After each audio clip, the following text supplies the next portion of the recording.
everything? Okay. So my name's JD, like he said. If you're new to this church from the past year and a half, you may not know who I am because I've been off in college in Dallas. But I've been asked to come and speak and share my testimony. And when I thought about it, I was like, people always ask me, what have you been up to?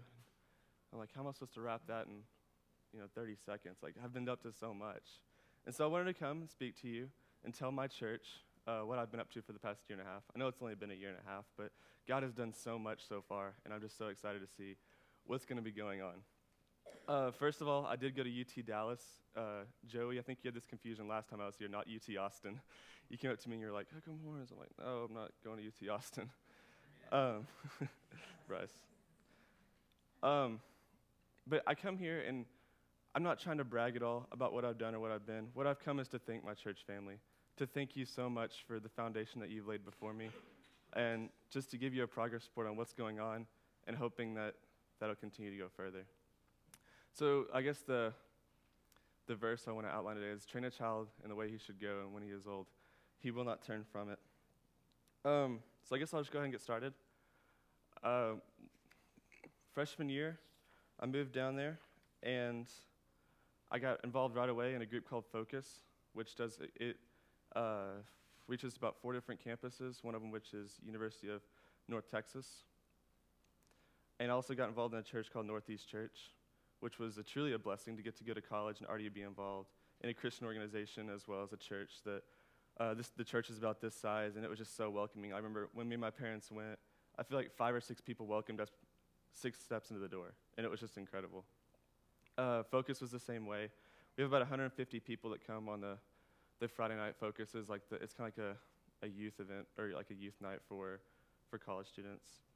And I don't know, probably about 200 to 300 are involved in like Bible studies through the organization, so it's truly a blessing. Right when I went to Focus in Northeast, my freshman year, I really wanted to establish myself. So I didn't jump in any kind of like planning committee or evangelism committee or worship team or anything like that. I really wanted to establish myself and see, like, where does God want me?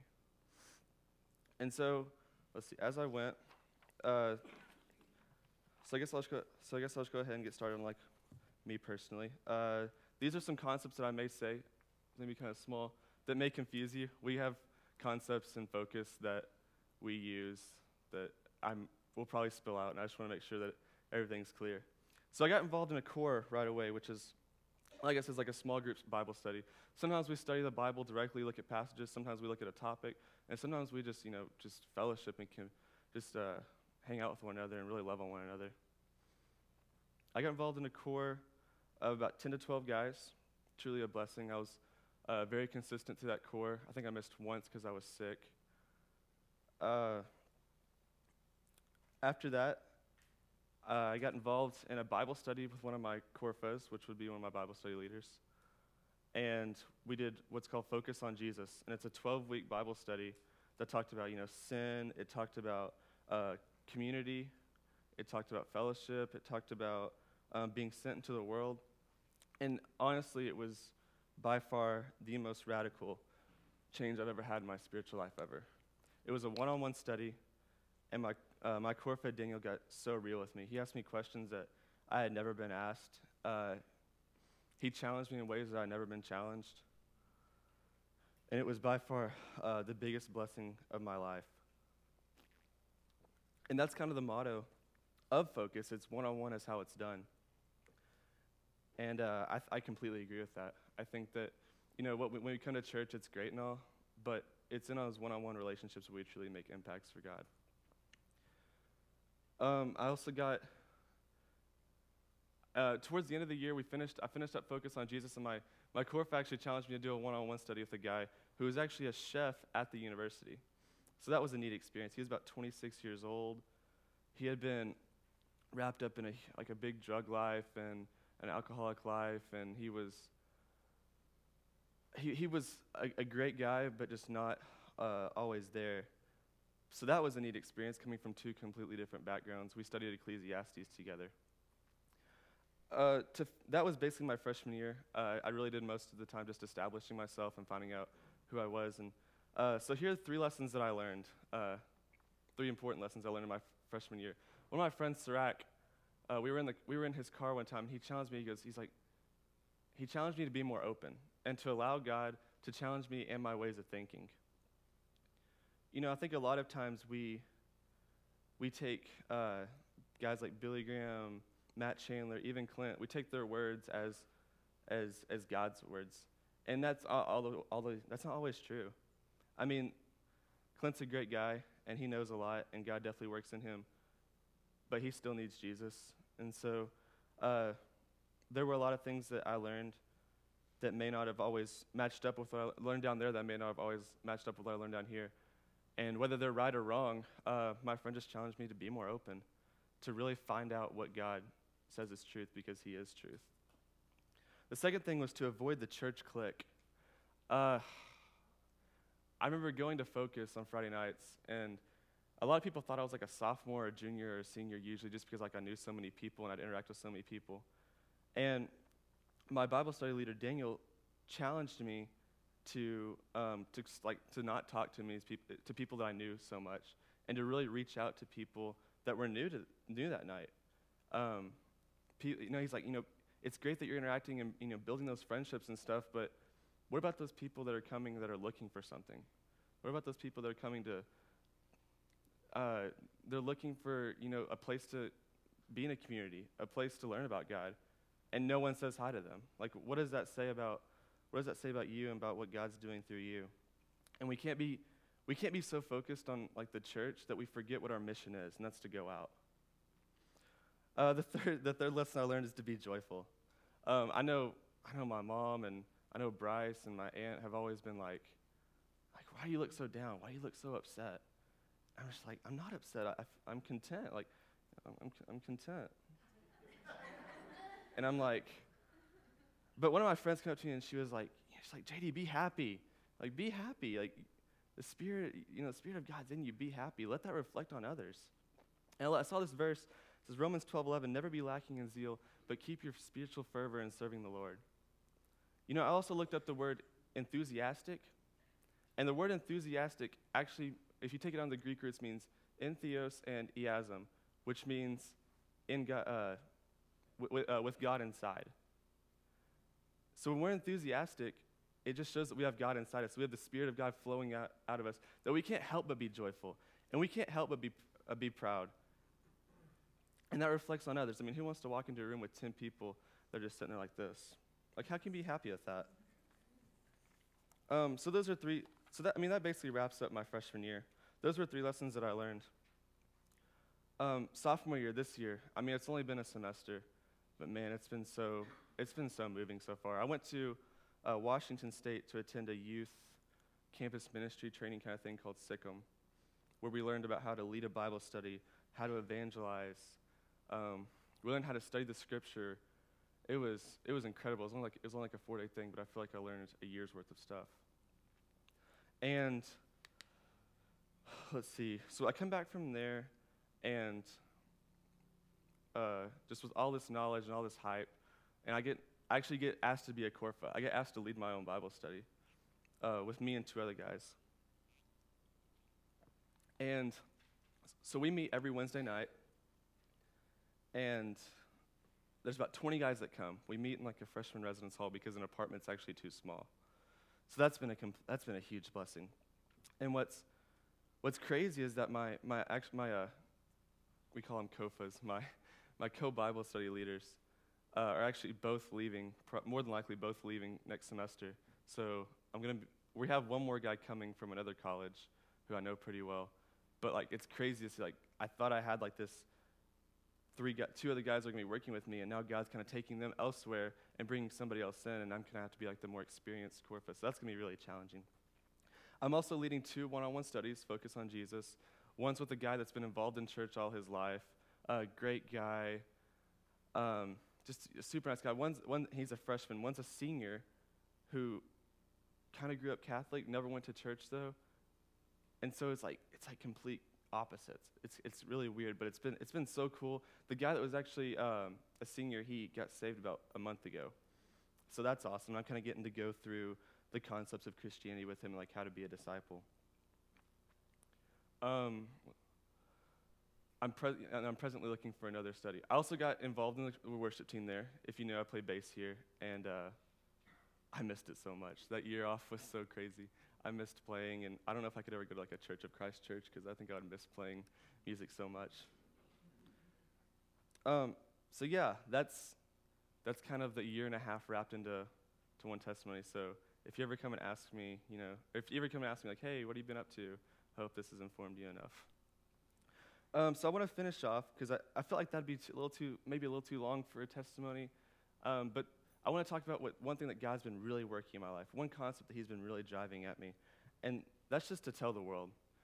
That verse may be pretty small, but it's the Great Commission. It says, therefore, go and make disciples of all nations and baptizing them in the name of the Father, in the name of the Son, and the Holy Spirit, and teaching them to obey everything I've commanded you, and surely I'll be with you always to the very end of the age. Like, we cannot forget that that's our mission. Like, as much as the church is great, and as much as work's great, as much as school's great, our mission is to go out and to bring people in and to make them mature disciples so that we can send them out as well so that they can do the same thing. And that's our mission. I went to a Lecrae concert. I'm a huge Lecrae fan. This is like his thing, is Romans 1:16. And it says, for I am not ashamed of the gospel, because it is the power of God to bring salvation to everyone who believes. It's unashamed. I remember being at that concert, and he was speaking lyrics and just speaking truth, and I thought, that's radical. Like, that's what I'm supposed to be. I'm supposed to be unashamed. I'm supposed to just have this spiritual fervor flowing through me that I want to go out and I want to reach everybody, tell everybody. Verse 15, right before that, Paul says that he was eager to preach the gospel to the Romans. That it wasn't like something that he just kind of felt like commanded to, that he felt kind of drawn. Like, he was eager to. He was happy to. He wanted to. He wanted people to experience what he had. This Spirit of God flowing through him. And he was excited, and so should we. We should be excited to go and tell the world. When we were at the concert, this is first. It says, to tell the world is a song by Lecrae. And I feel like he outlines what we're supposed to do quite well. It says, in the chorus, he says, everywhere we go. I mean, that includes school, work, sports events, hair salon, game nights, and even your own home. That God should be a representation everywhere you go. That people should see you, and they should see Jesus. He says, I'm a billboard. And immediately what I thought of was like a visual representation. Like we walk, maybe you're walking through the grocery store. Odds are you won't talk to every single person in that grocery store. But you can definitely see Jesus in people just by looking at them. You don't have to talk to them. You don't have to know their name. And I think that we're the same way. Like, we can be visual representations of Jesus, and I think that we're commanded to. Whether that's showing kindness, whether that's going out of your way for somebody, whether that's whatever. I mean, we're supposed to be visual representations of Jesus and to see how he lived. And then the next thing it says is to cast him like a radio. At the same time, we're supposed to be a spoken representation of Jesus. Like, Jesus didn't go into a city just speak and leave. And he didn't go into a city just heal and leave. He went, he healed, he spoke the gospel, and he left. We're supposed to be both. It's one thing if people see Jesus in us, but it's another thing if we actually tell them who he is. And then so this next verse that was shown that Lecrae shared at the concert was Romans 1:18. This is where it really hit me. He said, the wrath of God is being revealed from heaven against all godlessness and wickedness of people who suppress the truth by their wickedness. The wrath of God is being revealed to those who suppress the truth. I think of like the illustration of like a little kid who might like steal another little kid's toy. And, a parent may come ask, like, did you steal his toy? And if you say yes, you're telling the truth. If you say no, you're lying. What if you don't say anything? Is it still good? Is it still godly? Is it still right? I mean, I don't think so. I don't think this verse says so either. That those who suppress the truth will feel the wrath of God. The wrath of God is not something to be taken lightly. Sodom and Gomorrah burned. When the earth, back in Noah's day, it was flooded for 40 days and 40 nights. That's the wrath of God. So how often do we suppress the truth to those around us and those in our lives? How often do we have the opportunity to share with somebody, yet we don't? How often do we interact with somebody, see somebody, feel God moving in us, but we hide it? So why is that? Like, why do we suppress the truth? Like, if God's working through us and working in us, then who can be against us? I think here are some reasons I personally thought of why we suppress the truth. I thought of selfishness, laziness, or lack of discipline, shyness, a lack of boldness, deceived into thinking it's not necessary or important, deceived into living like it doesn't apply, pride, like your reputation. You know, I think of how radical would it be to see like a senior quarterback for a high school team show kindness to a freshman JV player. Distracted. Over this past semester, I decided to do the Chase-like thing, and I actually left my video games at home. I wanted to focus on academics, and I wanted to focus on my ministry there. Because if I knew if I had this in my life, that I'd probably be obsessed with it. So yeah, greed, resources, time, effort, like driving 10 minutes to go help somebody out. Ugh. Giving $10 to help somebody out. Lack of confidence, and then a lack of trust, specifically in God. Like, these are some reasons, and there are probably plenty of other reasons, but these are just some reasons I thought of why we suppress the truth. And I know that some of these hit me hard. Some of these may hit you as well. And maybe there are some reasons that I didn't write up here that did. But I think one thing that we really have to focus on is, what is the benefit of being a Christian? Like, why do we bring people in? Like, what's the purpose?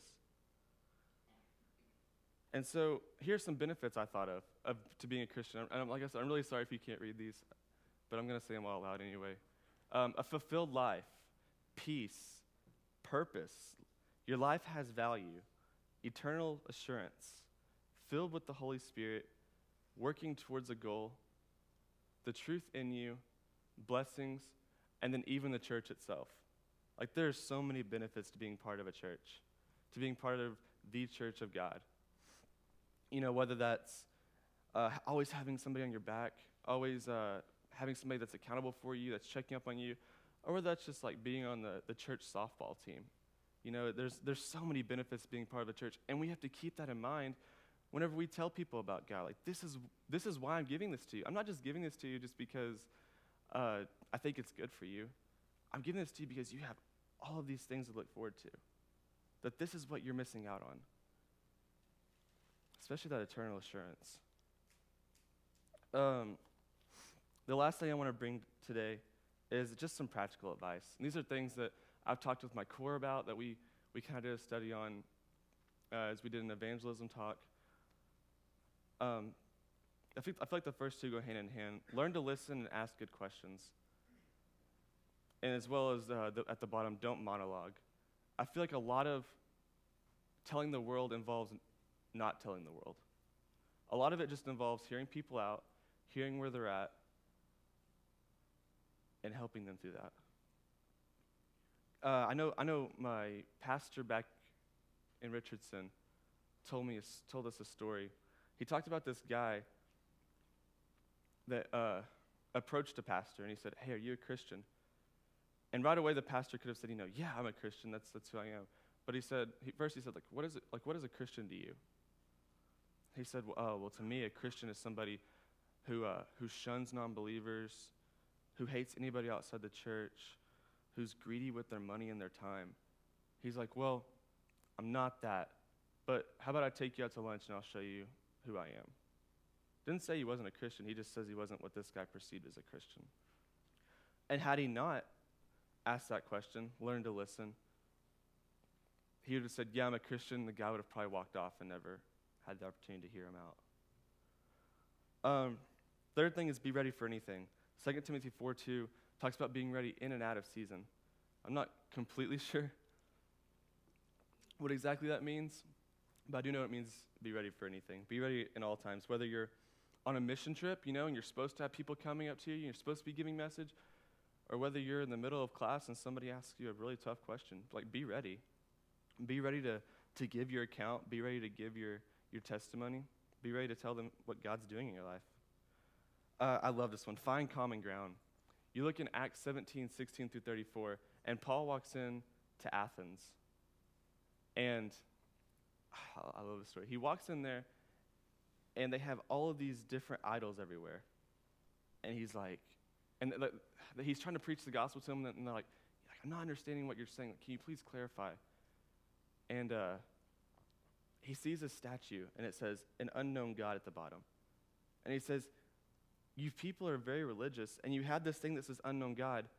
Let me tell you about this God. Let me tell you who he is. He found the common ground, something that both people can kind of collaborate to. The fifth one is to trust wholeheartedly in God. That's the foundation. 6 is follow up if possible. Get their phone number, invite them to things. Really get involved in their life. Because that's what people want. People want relationships. We were made for relationships, and people want relationships. Be creative if necessary. And then the last thing is don't assume anything. So I just want to finish. Well, I want to tell a story about a friend of mine named Brandon. He's actually from Wichita Falls, and we just so happened to meet each other at UTD. And he's involved in a fraternity, so I'm pretty sure he's like a big time partier. I know he had like some not good relationships with his girlfriend, and so I see all these things in him, and I'm like, man, the odds of me getting this guy to get involved in a core is just impossible. Like, there's no point even trying. But then I went up to this guy and started talking to him. I shouldn't have assumed anything, but I went up to talk to him, and we went back to his apartment and played Halo. And he said, I was like, hey, like, what's your religious background? Like, have you ever gone to church? He's like, oh, yeah, back in high school, I actually went to Colonial Baptist up till I was 14 years old, and then went to Wichita Falls, or First Baptist Wichita Falls till I was 18. I just haven't been involved down here. I was like, wow, that's not what I expected. And I'm like, well, would you want to be involved in a core? He's like, oh, yeah, I've been looking for something like that. I'm like, wow, okay. This was easier than I thought. And so that's what I kind of get at. Just don't assume anything. Don't assume just because somebody looks like they've got it all wrong that they're not searching for something. Everybody's searching for something. So that's all I got. I really think you guys should let me come and speak today. I hope that this has been encouraging to you.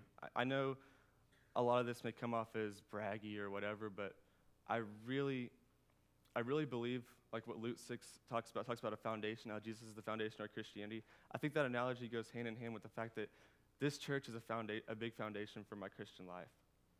Whether it was when I was with Mark and Awana's, and then Lance, and then Clint, and then Gary, then Danny up to youth group, like, there's so many people in here that I can be thankful for that have set a foundation for me so that when I went off and when I didn't have you, I still had you.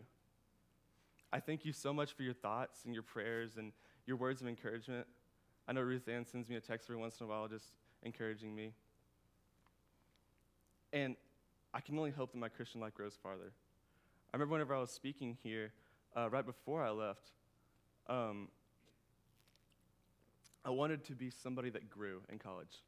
Not somebody that was complacent, not somebody that was in a standstill in their Christian faith, because it's so easy to do, especially in college when you're busy and there's so many opportunities.